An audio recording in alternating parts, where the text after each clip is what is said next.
मछेरा और उसकी बीवी। एक दफा का जिक्र है कि एक समुंदर के किनारे एक छोटी सी झोंपड़ी में एक आजिज मछेरा और उसकी बीवी रहते थे। मछेरा हर रोज अपना जाल पानी में डालता और मछलियाँ पकड़ता, जिससे वो अपना गुजर बसर करते थे। मछेरा अपनी बीवी से बहुत प्यार करता था, लेकिन इसकी बीवी हमेशा नाखुश रहती। वो हमेशा कहती थी, मुझे एक बड़ा घर और पुरतैश जिंदगी चाहिए।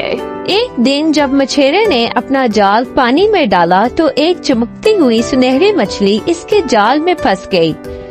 वो सुनहरी मछली कहने लगी, ऐ मेहरबान मछेरे, बराहे करम मुझे छोड़ दो। मछेरा मछली को बोलता देखकर बहुत हैरान हुआ और हैरत से बोला, ये क्या तुम बोल सकती हो? मैं कोई आम मछली नहीं हूँ, बल्कि मैं एक जादुई मछली हूँ। अगर तुम मुझे जाने दोगे तो मैं तुम्हारी हर ख्वाहिश पूरी करूँगी। मछेरा एक नरम दिल इंसान था। इसने कहा, मुझे कुछ नहीं चाहिए छोटी मछली, तुम समुद्र में वापस जाओ और अपनी जिंदगी बसर करो। मछेरा घर वापस आया और अपनी बीवी को जादुई मछली के बारे में बताया। इसकी बीवी ने मछेरे को डांटा, तुमने इससे कुछ मांगा क्यों नहीं? हम इस झोंपड़ी में रहते हैं, वापस जाओ और मछली से एक अच्छा सा घर मांगो। मछेरा थोड़ा खिचखिचाया, लेकिन वो समुंदर वापस गया और पुकारा, ए जादुई मछली, मेरी इल्तिजा सुनो। मछली सामने आई और पूछा, तुम्हारी क्या ख्वाहिश है? मेरी बीवी एक अच्छा सा घर चाहती है। घर जाओ, तुम्हारी ख्वाहिश पूरी हो चुकी है। मछेरा जब घर वापस आया तो देखा कि पुरानी झोंपड़ी खत्म हो चुकी थी और उसकी जगह एक आरामदेह घर था। इसकी बीवी एक आरामदेह सोफे पर बैठी थी और बहुत खुश थी, लेकिन जल्द ही वो फिर से गैर मुतमईन हो गई।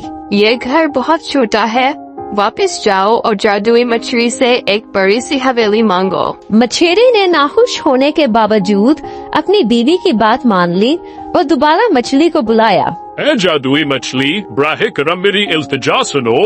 मेरी बीवी एक अजीम हवेली की ख्वाहिश रखती है। घर जाओ, तुम्हारी ख्वाहिश पूरी हो चुकी है। मछेरा जब घर पहुंचा तो इसके घर की जगह एक बहुत खूबसूरत हवेली थी।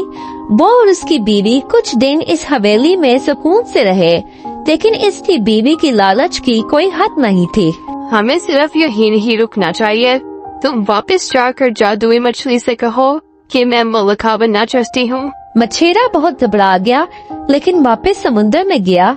पानी गहरा और खतरनाक हो चुका था। इसने कांपते हुए मछली को पुकारा और कहा, ए जादुई मछली, बराहे करम मेरी इल्तिजा सुनो। मेरी बीवी मलका बनना चाहती है।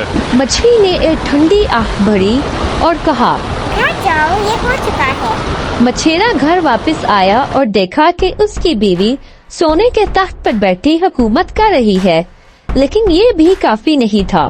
चंद महीनों के बाद इसकी बीवी फिर से गैर मुतमईन हो गई। इसने कहा, मैं आसमानों और समुद्रों पर हुकूमत करना चाहती हूँ। जाओ और जादुई मछली से कहो कि मैं जादुई मखलूक बनना चाहती हूँ। मछेरा इंतहाई खौफजदा हो गया और तूफानी समुद्र की तरफ लौट गया।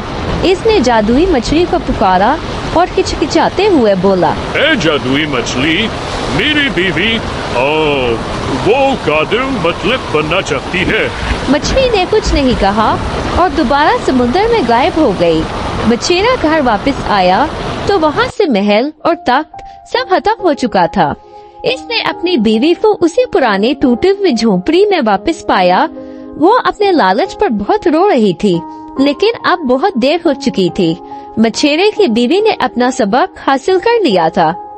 इस दिन से मछेरा और उसकी बीवी आजिज़ी के साथ जिंदगी गुजारने लगे, ये जानकर कि लालच गम के सिवा कुछ नहीं लाता। इस कहानी से हमें ये सबक मिलता है कि लालच एक बहुत बुरी बला है और खुश रहने के लिए सिर्फ चीजों का हासिल होना नहीं, बल्कि जो आपके पास है इसके लिए शुक्रगुजार होना जरूरी है। Hey everyone, did you enjoy the story? Don't forget to like, share and subscribe to our channel for more fun and exciting tales.